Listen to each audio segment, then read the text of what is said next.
Hi, it's John from Cross by John UK. Today I'm going to be talking all about the N.Q.Y colouring technique. This is how I have achieved these results, so you can see it's a very effective way of using watercolours to create a great look. Stay tuned if you're interested and I will show you exactly how. Okay, let's get started. So we've got our stamped image here. I've just stamped it in a basic VersaFine black onyx and I'm just grabbing all my pens. So the tools I've got my Arteza watercolour brush pens and my water brush, a piece of well-used kitchen towel you can see there, and an acrylic block.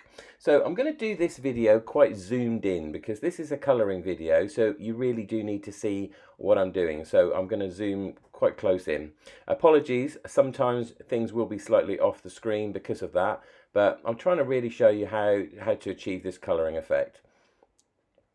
So, and apologies, focus is going to be screwed up as well sometimes because of what it's focusing on. But you can see I start by laying down some colour around the edge. And what the best thing to do is to break each image into shapes. So you can see the face is a shape, the hat top is a shape, the bobble on the hat is a shape, the rim of the hat is a shape. They're all just shapes. So treat them all individually as shapes. So I've just laid a little bit of ink around the edges there, a little bit from the water brush pen, and then I'm just using my water brush to actually pull that colour into the middle. This is how you start to get that effect. So this is the secret. It's that bringing the colour into the middle and allowing it to kind of work with the other colours that you've got on the project. So we're doing this in a green. Now, not many robins I know have green faces. This is the first layer. So don't panic. This is a layering technique. So you can see now I'm grabbing a brown,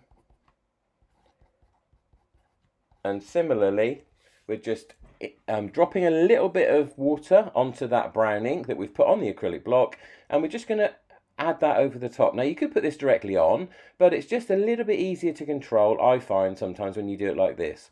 So on this one, we're not quite there yet. So this is our N.Q.Y. We're not quite yet finished.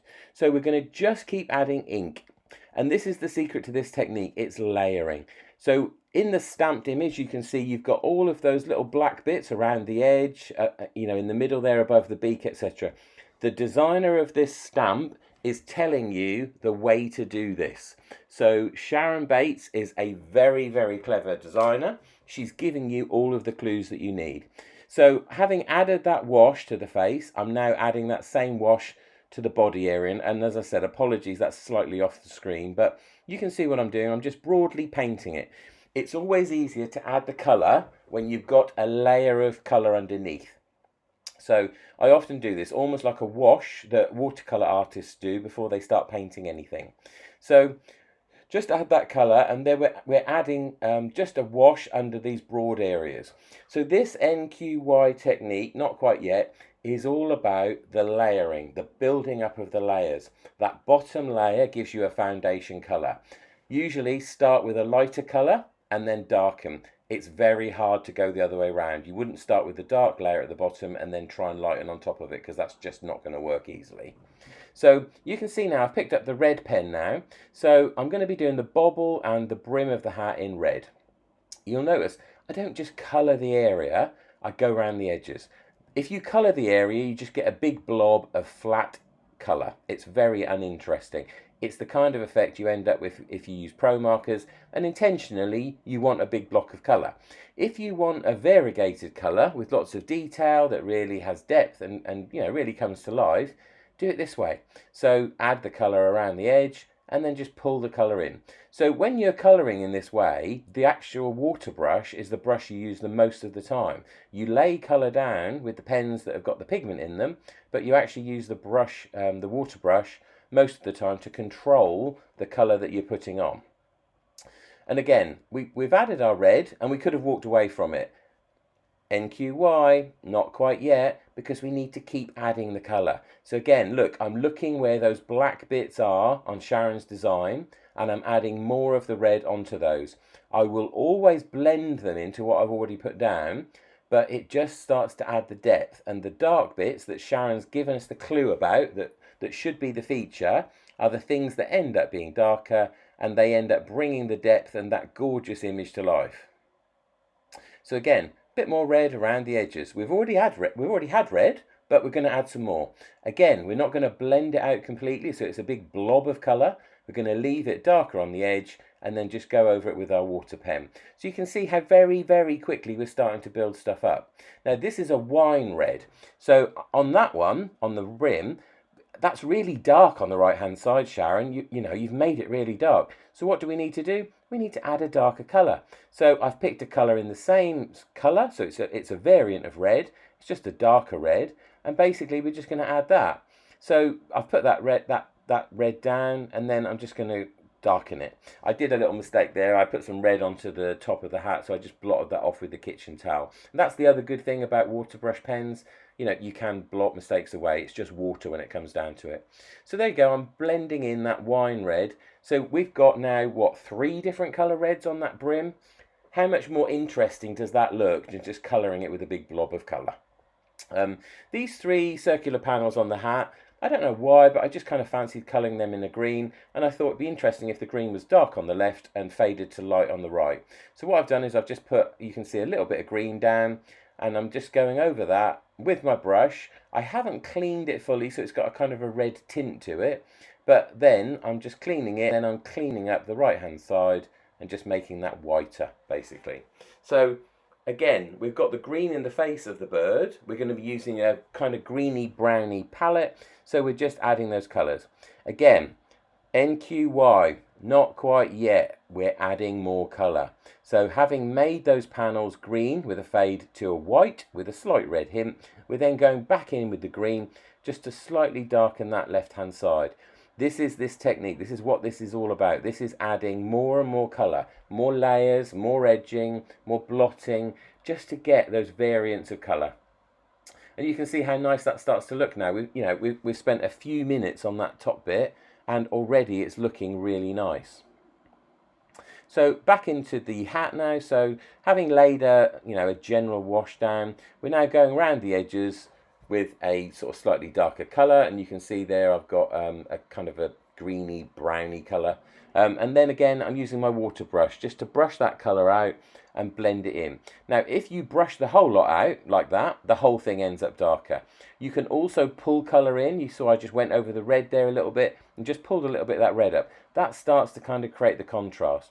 I picked now a different colour, and you can see I've just added 3 different little bits there, and I'm going to blend them in. That starts to give us all that lovely depth and all that lovely colour. These stamps are beautiful, so they've got so much detail on them. You really do want to bring them to life in a really nice way. And you can see sometimes I'm adding more colour there while it's still wet, and then that way you'll get a slightly different effect. If you wait for it to dry and add it, obviously you then need to wet it to blend it in, but you know, there are so many different ways of doing this. So you can see now that the whole face and the hat upwards, how different that now looks in terms of depth. It's got lots of detail.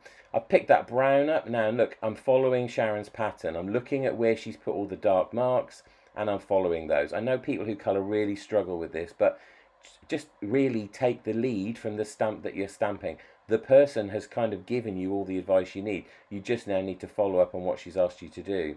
So you can see I'm very gently blobbing with my water brush. It's not super wet. I've dried it on my kitchen towel. Don't worry that it looks like there's a little bit of a border between that bit and the face, because we're going to dry it and then we're going to go over the face and over that slight edge, and that will smooth it in. This is the joy of blending with watercolours. Look at that. So straight away it's gone from looking like brown blobs on the face, oh no John, you've ruined it, to wow, that looks really good. So again, I'm going in with the brush. This is the brown. We're actually putting the pigment straight onto the project, because again, N.Q.Y, we're not quite there yet. This is again adding a little bit more detail. Every time you blend it out, you tone down the colour because you're doing it with water. So if you keep adding and you keep going in, you'll end up with layer after layer, some that are darker, some that are lighter, and it just ends up looking good. There we go. So our face is kind of done, you can see. Picking up another colour here. Apologies, I'm showing those colours quite quickly. If you want to see it, you can always obviously pause the video. But Just moving that up so you can see it a little bit better. Again, this panel in the middle, this is the sort of breast of the bird. Now, if it was a robin, you'd colour it red, I guess. I'm not actually sure it really is a robin, so I decided not to, but basically, I just sort of thought, well, I'm going to go in that same green and brown palette. So I'm going over the edge there. I put the brown pigment down. I'm going over with the water brush, and you can see I'm actually really painting this one. I'm wetting the whole thing. So I'm just kind of trying to darken it and get a nice blend in. This bit needs to end up sort of looking, matching obviously the bit that surrounds it, but it's a panel that Sharon has designed with an edging, with darkness, so it obviously needs some work on it. Just going in now, so I've got the actual brush, so I'm actually putting proper ink down on these wings, just so that they're a little bit darker, but I'll never ever put proper ink down and not really then blend it out with the water brush, because the water brush just ensures you get a nice even sort of texture and it blends it in with the rest of the project and it looks even. Again, taking that brush, just doing some odd bits and pieces there, just tops of legs and the little bits in the middle, but again following Sharon's lead and actually just blobbing over those dark bits that she's indicated to you should be the bits that you highlight. So just going in there with the water brush, and you can see I'm using that kitchen towel all the time, a mixture of blotting, a mixture of drying my brush, a mixture of cleaning it before I change colours. Kitchen towel and your water brush are husband and wife pretty much. I'm not sure who's the man and who's the woman, but hey. So anyway, keep going over, adding that brown, blobbing that, dulling it down. And you can see the different colours. So you can see the dark brown on top of the light. The more you work it, obviously the more you work that colour in. So think about the choices as you're going, but this is quite fast, and that's one thing I like about it. I'm a bit of a gorilla when it comes to making cards. I don't like to be spending hours to make a card. If I spend more than probably half an hour on a card, that's a limit. But you can see I'm just holding that up there just to show you how good that's looking already. And look at all those lovely colours. N.Q.Y, not quite yet. Don't stop yet. Keep going. Keep adding more. Now, I've gone a bit random now, and I've picked up a fairly bright green. And I'm putting that into the body. It's not going to look that bright when I finish with it, because obviously I'm then using the water brush to tone it in, but it just adds interest and it adds depth. Everything doesn't have to be in exactly the same colour palette. You know, I said we were going with greens and browns. We started by painting the face of the bird green, but obviously we then toned it into brown. But all those colours are there behind the surface, and you can see them as well on the finished product. So again, I'm going in with the brush, with the actual pigment, straight on top, get a little bit more darker green, and then I'll go in again with the water brush. So wine red, that's the red that we use quite dark on the hat. I'm now going in with the red, and I'm going to blob some of that over the darker areas. Again, Sharon told us where to do it. I'm doing it. Apologies, this is slightly off the bottom of the screen, but you know the drill by now. So lay the colour down, get the water brush, blend it in a bit, soften those edges, go back over the area that's already dried so that you don't get any water edges, and it's all about the colour basically. So we've got that panel, but now we just haven't got brown on it. We haven't just got green on it. We've got wine on it. We've got green. We've got brown. We've got the light brown we laid down originally. This is the depth. This is the layers. This is the N.Q.Y technique. Not quite yet. Keep going. Keep adding. And that's the thing. Don't walk away and think afterwards, I should have done more. It's better to kind of just keep going, keep looking at it, and just keep thinking, is there another thing I could do, another thing I could add just to give it that slightly more depth? And I know stopping is a problem, because you sometimes think, well, have I done too much? If I keep going, am I going to risk ruining it? But don't forget, watercolours are always quite forgiving. You can always wet and blot, and that will take colour away. But just go gently, go slowly. So I'm adding more colour around the edges, more colour around the outside a little bit as well, but just in the corners so that those main body areas are kind of one colour, and we have the interest around the edge. It highlights the sections and it highlights the image. And that's looking really great now. So obviously we've got the red of the hat, the kind of greeny brown of the face, and then you've got all of those same colours reflected in the body as well. This is a super image to colour. I really, really love this card, and I really love this image. I've made one already and completed it. The balloon I've coloured in red, and I've put some kind of white shadows on it. But then I've also covered the whole thing with glossy accents, and I've decoupaged it and stuck it on top. and it looks absolutely fabulous. I will add a picture of the finished card in as well at the end, but this is just a tutorial about colouring, so I won't show you the making up of the rest of the card, but I just kind of go around the edges with a crackle stamp in a couple of different distress oxides, darken the edges slightly just to give it a bit of depth basically. And it just looks fab on the finished card. It's one of my favourite Christmas cards, so whoever gets these two will be very lucky as far as I'm concerned this year. Now, you can see here I'm adding blue. What I've done is I've added a layer of blue, and then you'll see in the segments of the scarf, I'm actually going over it with white, cleaning my brush quite a lot, and I'm taking colour off.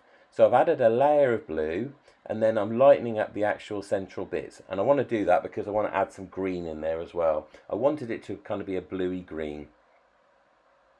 Now I've got orange. I'm just going to let that dry for a minute while I just quickly colour the beak. Just did it a basic orange. I'm not too sure what colour birds' beaks are. I thought they were sort of yellowy orange, so that was fair enough. And obviously orange tones in a little bit better than a bright yellow would. So now that scarf should be sort of drying, just adding a little bit of clean water to the eyes just so that they're not too very bright. I just spotted a tiny little bit under the eye there that just needed blending in, so I went back in with that. And that's the other thing about watercolours, very forgiving. So I've now got a brighter blue, so I'm adding just a little bit of that kind of in the middle, at the bottom, just going up in some of the spokes of the scarf. And now I'm just blending that in. So just blending it in segment by segment. There we go. That's it, pulling it up and dragging it up. And you can see I'm not taking too much of that colour away. I just want to leave it there. And then I'm just blotting it ever so slightly, and you can see I've taken off a lot of the blue, but there's still that hint of the darker blue on the actual segments. So now I'm getting another different colour. This time I'm putting this one onto my acrylic block. Apologies, that's off the screen. I'm just pulling it on there for you. And then I'm just going to blot that on. So I'm blotting it up the actual segments of the scarf. These different techniques kind of give you slightly different results, and this is why it's worth experimenting. If you paint it straight on, it ends up one way. If you blob it on wet from the acrylic block, it ends up another way. It's really fun to just try and experiment. So we've got our scarf. That's now got, I think, 3 layers of blue on it. N.Q.Y, not quite yet. We're still going to keep going with that. Whilst that's drying, I'm just going to give the bird something to stand on. I hate that if they don't have anything to kind of ground them. Things don't just float in midair. Obviously birds do, but anyway, well, not when they're standing on the ground holding a balloon. So all I've done is I've just laid a little bit of brown down, and then I've got my water brush, and I'm just sort of dragging that colour out a little bit from what's there. Leaving it rough, it doesn't need to be any kind of smoothness or anything, and I'm just going to drag that colour out. So that's the foreground. I'm using the feet as the horizon. Then I'm taking a little bit of that brown with water, and I'm just dragging it up behind as well, so that it just grounds the back of it as well. But by doing it in a slightly different, lighter tone, kind of sets foreground and background. And there you go, that looks good. Cool, and then the only thing I think we've got left to do now really is just finish that scarf off. So I've got some green. This is quite a bright green. It's the same one we used in the belly. And I'm just going to go down the segments with the green. I'm not going to take too much off of this one because we do want to see the green. We don't want to just blend it into the blue. So just pulling that down. There we go. And then I getting my water brush and just pulling that slightly out. Not too far though. And you can see I'm leaving clearly the green so that you get those definite colours in the segment. Just tidying up those bits at the top. So it's kind of a bluey, greeny kind of colour. If I'd coloured it all the way across horizontally like that, it would have just all merged in. But I definitely want to just leave some different variation in the segments. And there we go, that's pretty much our bird coloured in, what, under 20 minutes? Didn't take a lot of time. So this technique, I'm calling it N.Q.Y, not quite yet. That is continuing to just add small amounts of colour, following the guide of the designer with the black, and just keep adding and blending in, blending in, layer, layer, layer. Don't just ever put one layer of colour down. Always put a base layer, add edges, add a highlight colour, and you'll end up with results like this. hopefully that's helpful. Hopefully zoomed in so much like that you could really see what I'm doing. Check out my other videos. There are other videos on there of colouring techniques and also whole cards made from start to finish. And I'll pop a picture of this card finished at the end so you can see. And that's just my Arteza pens, a water brush, piece of kitchen towel and an acrylic block. Thanks for watching. Please give me a thumbs up. And here, as promised, is the finished card. You can see I've edged with grey and green and just also put the glossy balloon on that I mentioned. Hope you've enjoyed that. Please give me a thumbs up if you did, and I hope the technique's useful. Let me know in the comments.